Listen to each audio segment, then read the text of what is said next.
總統賴清德去年捌公開講，希望未來30年內，台灣會當佇個物理、化學、醫學這三個領域，會當有3位諾貝爾獎的得主。即馬教育部拍算要設一個台灣高等研究學院，調集台大、清大、陽明、高大、成大4間學校，也會整合着中研院的資源，配合計劃，設國立台灣科學實驗高中。這真正的就要對高中生開始培養。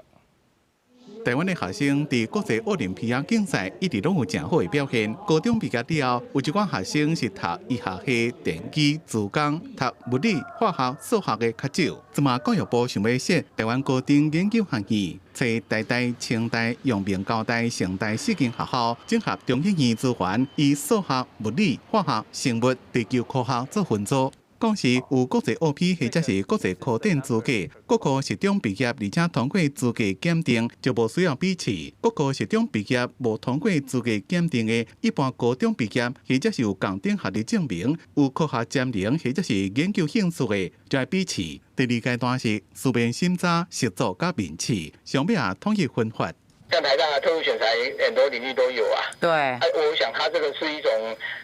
另外